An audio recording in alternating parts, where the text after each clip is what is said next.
Madayaw nga adlaw Matinians, Hunyo 8, 2024, karong adlaw. Ako si Josh Eric Jalgis. Uban ni kami alang sa mga labas nga mga balita gikan sa lokal nga panggamhanan, ubos sa administrasyon ni Mayor Michelle Nakpil-Rabat. Ug ganiya ang atong mga headline. 4PH Housing sa Mati, pagatukuro na. Summer Frolic 2024 gidumog og turista. Mga kalingawan sa Cityhood ug Puhada Bay Festival atong sayron. Sa sports, update sa nagapadayong Raja Sports Festival. Sa special report, atong sutaon ang kalampusan sa Buso Weavers. Ug sa feature, hand-painted bags gikan sa hinimo students atong lantawon. Kana ug uban pa sa pagbalik sa Ang Mati karon.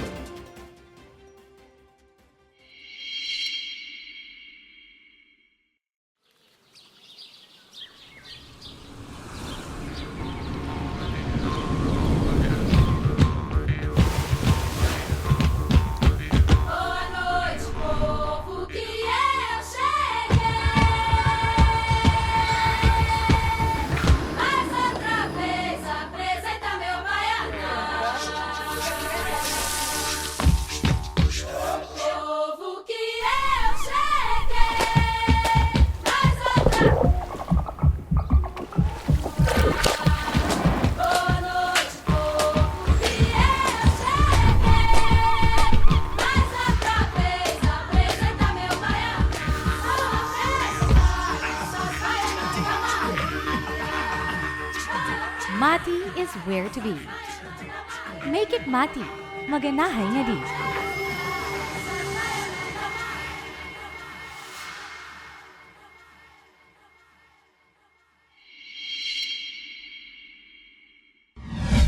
Kabay gustong isumbong nga problema sa inyong barangay? O di ka proyektong kinahanglan ninyo nga wala nga tagad? Kung kamo nangitag kadangpan sa inyong suliran, i-report na kana sa Ang Mati karon. Kami gadawat sa reklamo, hangyo o bisan pa man unsang mensaheng gusto ninyong madunggan sa lokal nga panggamhanan. I-report na yan. Ipadala lamang inyong mensahe hangyo ug mulo sa atong Facebook page, City of Mati LGU, aron among masibya sa Ang Mati karon. Mamahimo usab kamong magpadala sa inyong video, mahitungod sa inyong issue. I-report na yan.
Matinians, andam ka ba panahon sa kalamidad?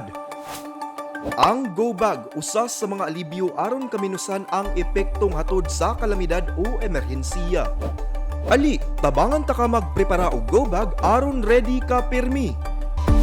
Una, iandam ang sinina ug uban pang bisti nga magamit sulod sa duha hangtod tulo ka adlaw.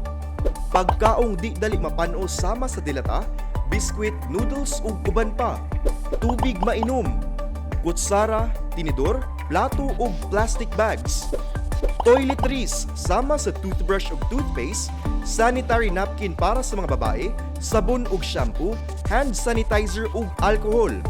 First aid kit sama sa band-aid, mga tambal, ointment para sa mga samad, maintenance medication kung naa.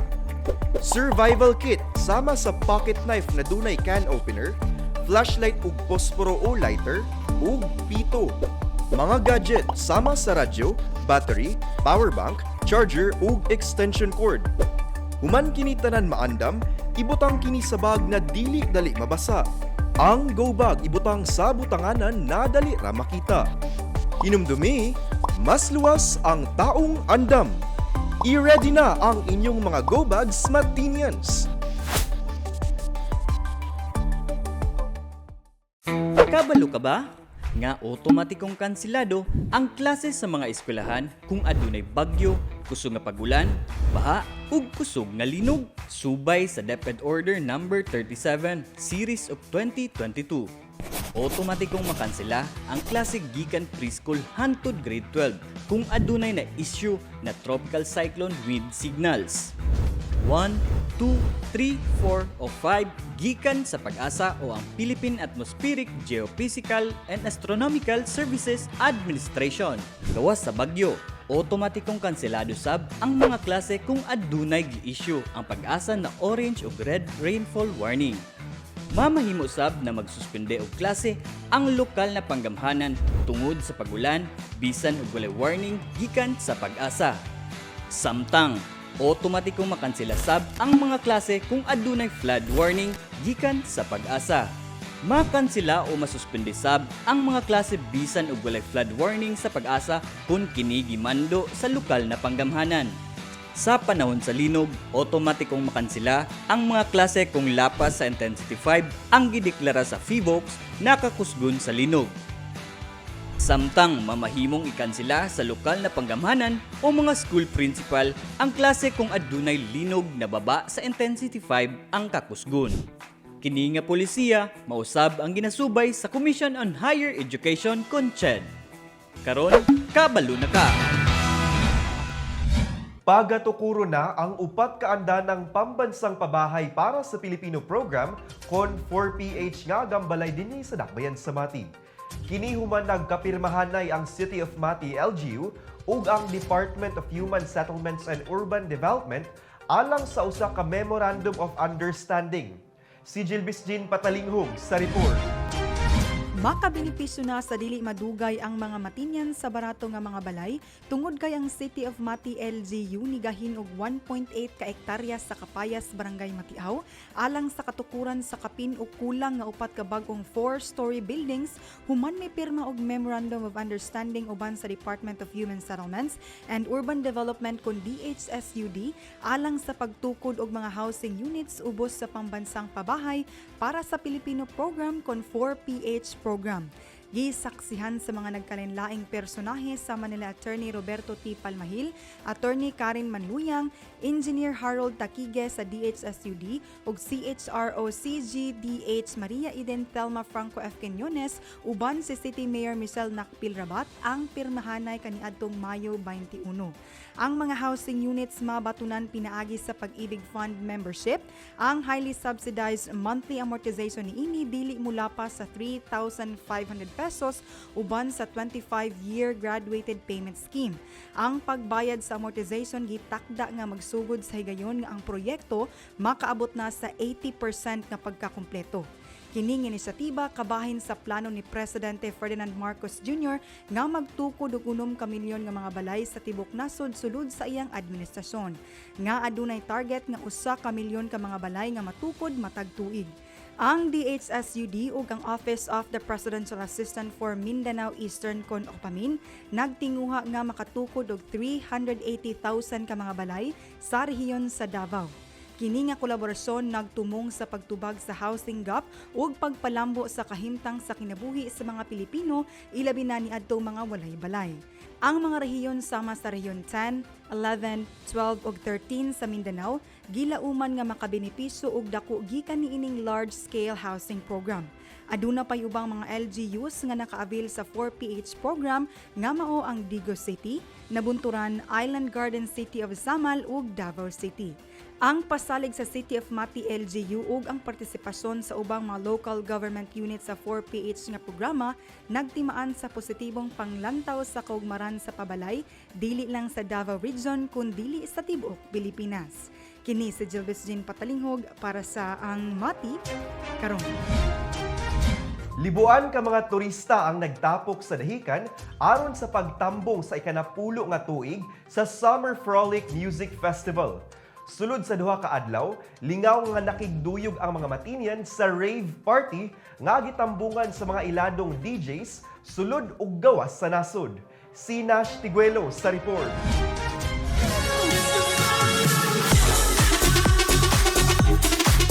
Bibo ug maganahay ang pagsaulog sa duha ka gabiing music festival nga gipahigayon sulod sa kalapihan sa Dahican Beach sa miaging semana.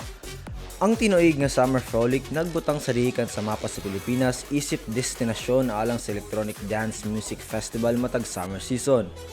Karong tuiga mao ang ikanapulong katuigan sa pagpahigayon sa Summer Frolic.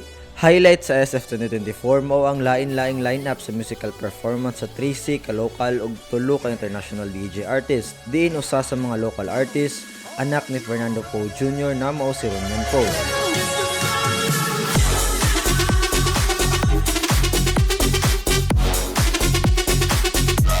Samtang mitambong usab ang mga turista gikan sa nagkalain-laing mga lugar sa Davao Region ingon man sa tibuok Pilipinas. Pipila sa mga iladong mitambong mao ang social media influencer nga si Albert Nicolas o mas iladong Asian cutie nga matud pa midako dinhi sa Dakbayan sa Mati. Ug ang iladong motoristang babae nga si Norme ug uban pa. Naghatag usab og dugang atraksyon ang fireworks display nga nagpasilaw sa kangit-ngit sa langit sulod sa 5 ka minuto. Samtang atol sa kalingawan sa fireworks display, misila og usab ang kalayo sa ibabaw nga bahin sa backdrop sa Summer Frolic ug usa ka atop sa usa ka food stall na igo sa fireworks display. Apan daling miresponde ang City Disaster Risk Reduction and Management Office aron mapalong ang maong kalayo. Walay natalang nasamdan og danyo sa maong fire incident ug wala kini mipugong sa mga party goers nga magpadayon sa maong kalingawan. Daghan usab ang mga medayo sa maong event aron ipaambit ang ilang mga lamiay nga pagkaon alang sa mga mutambong sa kalingawan. Samtang kaluwasan og seguridad usab ang usa sa unang prioridad sa kapulisan alang sa mga mibisita ug mitambong sa SF 2024. Gawas pa niini, naghatag usab og katinaw ang mga organizers mahitungod sa ilang backdrop design, naghimong isyu sa ubang tao tungod sa talagsaong disenyo niini. Sa kinatibukan, hapsay ug malinawon ang pagpahigayon sa Summer Frolic 2024 tungod sa pagtinabangay sa organizer sa maong kalingawan, inubanan sa City of Mati LGU ug tanang ahensya sa medical ug security groups na nagsigurong luwas ang katawan sa makanunayon. Kini si Nash Tiguelo para sa Ang Mati karon. Pipila ka mga aktibidad ug kalingawan ang giandam sa City of Mati LGU alang sa umaabot na 21st Puhada Bay Festival ug 17th Cityhood Day. Kung unsa kini sa report ni Jasmine Dia. Maglingaw-lingaw na kita. Pipila na sab ka aktibidad ug kalingawan ang giandam sa City of Mati LGU alang sa umaabot na 17th Cityhood Day ug 21st Puhada Bay Festival karong bulan sa Hunyo. Gawas sa mga kalingawan, gipahigayon sab ang 3rd Raja Sports Fest, din pipila ka mga sports ang gipadula sama sa basketball, volleyball, cycling, esports sama sa MLBB, Dota ug CODM ug boxing. Ipahigayon sab ang pinakaunang Gel Blaster Tournament subay sa Raja Sports Fest. Aduna gihapoy tiendesita sa Mati na usa ka agri-trade fair, din adunay live entertainment, product expo sa MNR Livelihood Assistance Program ug ang ginaatangan na food market. Usa ka highlight sa maong selebrasyon ang ginaatangan na Miss Mati Grand Coronation Night. Mao kini ang calendar of events sa maong festival. Samtang usa sa ginatangan ang band guest matag tuig sa Cityhood ug Puhada Bay Fest, diin sa miaging tuig ni bisita ang OPM band na Cliche. Para sa karong selebrasyon, ang bandang Shamrock na sab ang muhatag ug kalingawan ug kalipay sa mga Matinians nga libreng makita sa Baywalk ug online. Ang selebrasyon sa Sitihood ug Puhada Bay Festival usa sa timailhan sa maayong progreso sa dakbayan sa Mati. Dili lamang kini paglingaw-lingaw apan usasab kini kagarbo og dungog sa dakbayan sa iyang kalambuan. Kini si Jasmine Tia para sa Ang Mati karon. Sa among pagbalik, update sa nagapadayong basketball game sa Raja Sports Festival. Sa special report, kalampusan sa Buso Lumad Weavers. Ug sa feature, hand-painted bags gikan sa hinimo students atong lantawon. Kana sa pagbalik sa Ang Mati karon.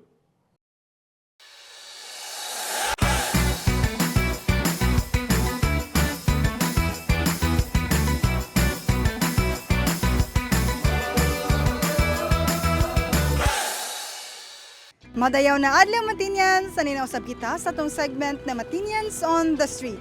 Dinhi lamang sa Ang Mati karon.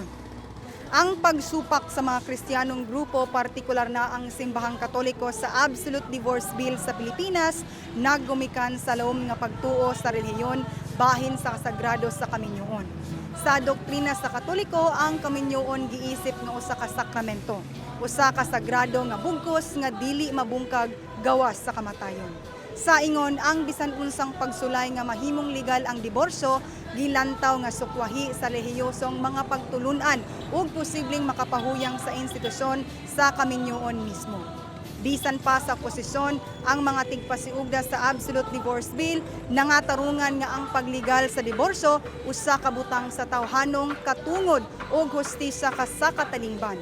Gipasiugda nila ang panginahanglan sa paghatag og kapilian alang sa mga individual nga natanggong sa abusadong mga kaminyoon o irreparable marriages aron mangita og legal nga pamaagi ug magpadayon sa ilang mga kinabuhi.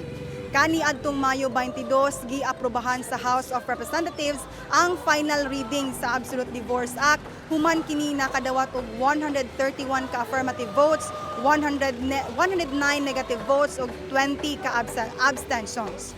Samtang ang uban nalipay sa balita, ang uban supak gihapon sa balaudnon ug mismo ang diborsyo. Busa, alang sa atong pangutana karong semanaha, uyon ka ba sa pagligalize sa divorce sa Pilipinas? Ngano o nganong dili? Tara, ubani kami ug atong sutaon ang tubag sa mga Matinians. Sa akong kabahin, dili gyud ko ingon nga muuyo ni anak kay dili man ta reso bang nasud nga kanang ulay sa paghigugma sa mag-asawa, ulay tilted do spark ba. Pero sa ako, di gyud ko mosugot. Kaya nako kung minyo na ka, kasado mo legal. Siyempre, magbulag man ka ng patay ka. Dili gyud nang ingon nga tungod kay nagbuhat sa dautan ng babae, nagbuhat dautan ng lalaki, i-apply na nila ang divorce, no? Mali na siya. Asa naman dahil ang atong tinuang Pilipino, Katoliko man ko. Ang tinuang Katoliko, kanang pinas ng simbahan. Diba? So, di gyud ko uyon. Sa ako, dili ko, sa akong opinion, dili ko uyon, ana. Tungod sa mga pagtuo sa, sa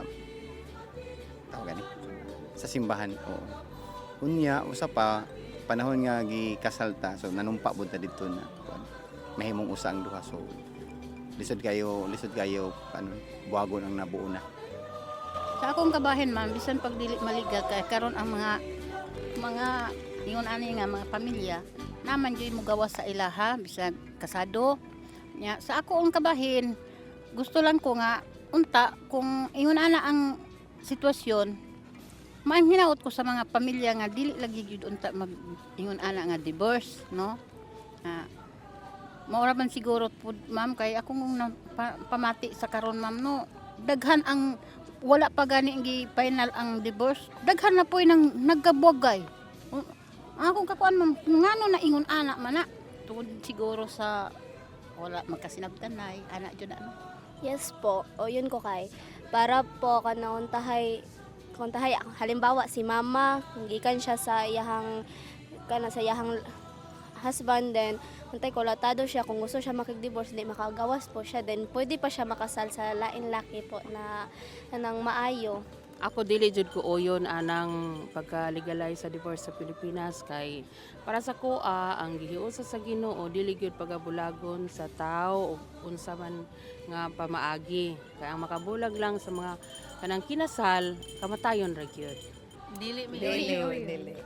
Para sa ako, dili man gud siya kuan sa Pilipino nga kuan mag-divorce gani. Wala man gud na sa ato agud. As nasa simbahan, mas ako yung i-practice kung unsa ang ginaano sa simbahan, kung unsa ang dapat maayong himuon as couple na kung dapat na problema i-settle gid siya. We believe in the sanctity of marriage. Bawal gyud dili mi uyon sa divorce. Ako actually uyon jud ko nga ma-legalize ang divorce. Makatawa lang ko ba kay kana magbasa gud ta sa Facebook. Makatawa lang ko kay naay mga tao nga dili sila uyon sa divorce kay ang rason nila malipayon ilang marriage. Whereas wala man nagpasabot nga pag i-approve na ang divorce, wala nagpasabot nga magpa-divorce mo. Di ba? Mana ako personally uyon ko sa divorce kay nakoy ate nga nagikan sa physical gani nga physical nga abuse sa iyang bana. Nakita na ko yung struggle. And kanang divorce kailangan kina siya para sa ato nga same mga case good sa akong ate. So uyon jud ko ang divorce. Duha po ko ma'am kay kana gud siya ma'am kung muuyon ko nya pareha nako, dara nako no nya nagkakuan nami ang pamilya nako nagkaugpong na nga malipayon nya kung maukiya na ingon anak ma'am kanang luoy man pud ang mga bata, mga anak ba nga magkatibulaag na nya kung mauyonan na siya ma'am. Mao lang ta ko ma'am. Ug mao kana ang tubag sa mga Matinyans kabahin sa atong pangutana karong sa manaha. Ubanin na usab kami sunod semana din lamang sa Matinyans on the Street. Ako si Jilbis Jean Patalinghog. Amping!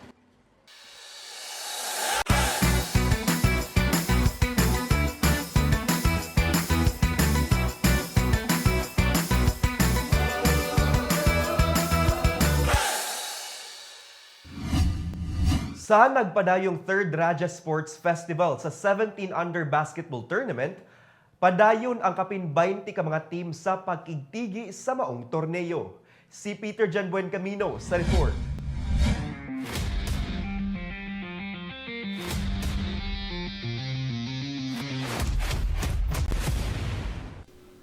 Padayon ang mga paugnat sa kusog sa 3rd Raha Sports Festival sa Kasamtangan. Padayon sa pakigtigi ang mga Matinya na basketbolista sa giingong torneo sa paglaom nga mauli ang kampyonato.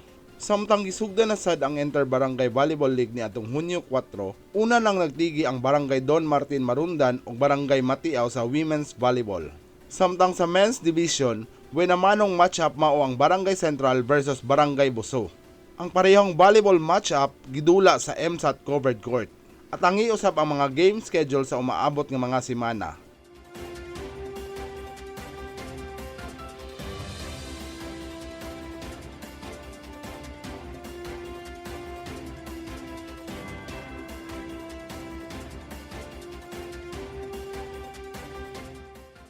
Kini si Peter Jan Buencamino para sa Ang Mati karon.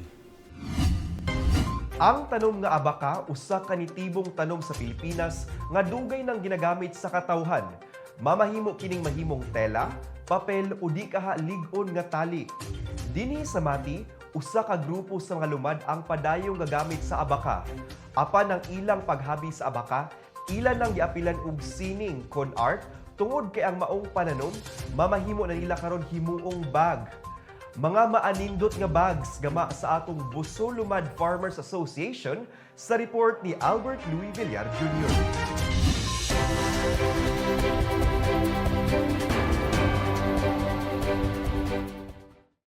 Sa panahon karon kung di inabulit ang kalibutan sa komersyalismo, kung di inang atong panginahanglanon ug gamit sa pangadlaw-adlaw sama sa bag, pinaspasay og bulto ang paggama. Dili gayud malikayan nga mubaba ang kalidad sa maong mga produkto. Lisod mangita og elegante nga durable.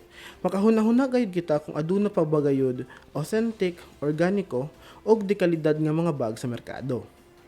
Tara, ilhunta ang mga lumad nga nagagama og abaka bags nga dili lamang stylish kung dili long-lasting ug durable usab. Ang Busulumad Farmers Association usa sa mga asosasyon nga adunay income generating project nga gisuportahan sa lokal nga panggamhanan sa Mati, pinaagi sa Special Program for Livelihood Division ug inubanan pagayod sa Department of Labor and Employment. Kining asosasyon gipanguluhan ni Evelyn Garcia ug gilangkuban sa mga lumad nga mag-uuma sa Barangay Buso. Ang Lumad Farmers Association started last September 21, 2022. Actually, nag-start me is only duha lang yun mi katao. Duha lang with my cousin and ako. So, at the time, na-realize na mo na gi-offer na mo, gidala na mo, nakahimo mi og mga water bag, simple lang na water bag. And then, among gipakita dito sa Pasalubong Center, Mami Uding. So, niingon sila nga, maayo ang inyong product abaka kasi ang abaka is durable, long last gid siya. Gikan sa duha ka mga individual ug pipila lamang ka mga produkto, sa kasamtangan ubay-ubay na ang mga weavers ug mas dekalidad ug elegante pa ang mga bags nga ilahang gigama. Bisan pa man sa kanindot sa dagan sa ilang asosasyon karon, sa maghihapon kalisod sa paglubid ug abaka ang nasinati sa mga manghahabi. Actually, ang pinaka-lisod yun is paghimo og lubid. Mo nang nag-struggle gyud mi anak kay nganong paghimo na mo sa lubid is kinamot lang jud anong sa tiil pa or dugay as in style nguna ni. Pero time nga ning offer si Mayor ning tabang si Mayor nga siya ang makapalit mi og machine. So karon naa na mi machine nga panglubid. Luyon ini nga mga kalisod, wala gayud sila biyain ni Mayor Michelle Nakpilrabat sa ilahang paglubid sa mga pangandoy. Grabe gayud ang kalipay ni Ma'am Evelyn Garcia ug sa mga buso weavers ngadto sa lokal nga panggamhanan sa Mati. Kay mismong si Mayor Michelle Nakpilrabat ang nangunay og adto sa maong mga abaka bag weavers para sila matabangan. First is thankful kay kang Mayor Michelle Rabat kasi siya gyud ang nagtabang sa mo financially. Nag-promote sa among product.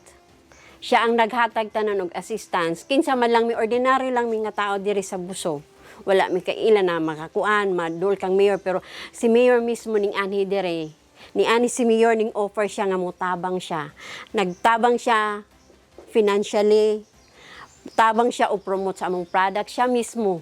Siya mismo nagakuan siya nga kani maayo niya, kung ano ninyo ang buso kay maayo kayo ang abaka mo ay pagaso. Ang among gihimo is paningkamutan namo nga magka-quality mi. Aduna gihapon nagapabilin nga masuliran nga ginasagubang sa maong mga weavers. Kini mao ang kakulangan sa suporta o interes sa mga Matinians ngadto sa mga bags nga ginagama sa mga buso weavers. Pag diri sa Mati City sa to be honest gyud, dili gyud sila mo dili kayo sila makakuan sa dili nila ma-appreciate ang abaka ba. Unlike sa mga foreigners, mas na-appreciate nila kay nakita man nila ang handmade. Handmade nga pagkahimo, which is durable jud kay abaka man siya, long last man yun na siya, tested naman na siya. Let's help them weave dreams. Kay ang buso abaka bags, gawang Matinyan ug angay suportahan sa Matinians. Sa taga-Mati, sa gustong mupalit sa among produkto, ang among produkto naka-display ni sa Pasalubong Center. Pasalubong Center Baywalk o Pasalubong Center Tagawisan, which is along the way lang siya. Or you can contact my number. And then, or pwede po ninyo maduol sa City Hall ang SPLD, Special Program Livelihood Program ni Mayor. Pwede nimo silang nito, na sila office dito nga makatabang sa inyo ha para makontak mi dayon ninyo. Buy local, support local products. Kini si Albert Louis B. Villar Jr. para sa Ang Mati Karon. Maanindot na mga hand-painted bags ang bag-o lamang gi-display didto sa Dahican Pasalubong Center nga gama sa mga batan-ong Matinians ingon man mga estudyante sa unang batch sa Hinimo Creative Spaces ubos sa lokal nga panggamhanan. Kung unsa ang istorya likod ni ini, ania ang report. Pipila na lang kaadlaw ug ablihan na usab ang usa sa mga mabuluko na tinuig nga kalingawan sa Dakbayan sa Mati nga mao ang 17th Cityhood Day ug 21st Puhada Bay Festival. Gawas sa mga kalingawan, kompetisyon ug pasundayag nga giandam sa lokal nga panggamhanan, managlahing mga produkto ang pwedeng lantawon sa katawhan didto sa pasalubong centers. Usa niini na mga produkto mao ang mga hand-painted bags na gama mismo sa mga batanong pintor sa Dakbayan. Flora, fauna ug katahom sa kultura ug turismo sa syudad ang gibida nga mga disenyo sa maong bags. People and the tourist destinations in Mati City, Davao Oriental are what inspired us to choose designs that we've painted on these Abaca bags. We painted elements, people, and other things that symbolizes our city. So it showcases our pride among our city. Ang mga bags gilangkuban sa nipis ug baga nga klase. Ang kantidad niini nagadepende sa disenyo. Sa presyong 150 hangtod 330 pesos, pwede na nimong dalaon ang kaanindot sa Mati bisan asa pa man. Sa pagkakaron, anaa na sa mga 50 ka mga bags ang napintahan sa mga artists ug padayon lamang sila gamugna og disenyo nga mamahimong mapalit didto sa bag-o lamang giablihan na kurbada sa dahikan o di kaya didto sa tiendesitas nga pag-aablihan karong Hunyo 17. Apan luyo sa Instagrammable nga mga bags ang dikalidad ng mga batanong produkto sa Hinimo Creative Spaces. Usa ka programa sa lokal nga panggamhanan alang sa mamugnaong mga batanon sa Dakbayan. Kini na mga bata mao ang unang batch ubos sa canvas o mural painting classes sa Hinimo. Mensahe sa mga batanong pintor ngadto sa katawhan na padayon na suportahan ang lokal na mga produkto, ilabi na ang mga tatak Matinyan. Kailangan po na ako siya as an artist nga may showcase ang akong trabaho sa mga inana nga mga places. Kay artist, ay ang pinakadakong pangarap jud sa artist is mapa-showcase ang ilahang given talent. I would like to thank all the individuals nga naga-suporta sa amoa ug naga-inspire sa amoa nga mag-create pa og new nga mga artworks para makahatag og kalipay sa ilaha. Aniya ang orden de hekutibo ug mga aktibidades sa atong halangdong. Mayor Michelle Nakpilrabat karong simanaha.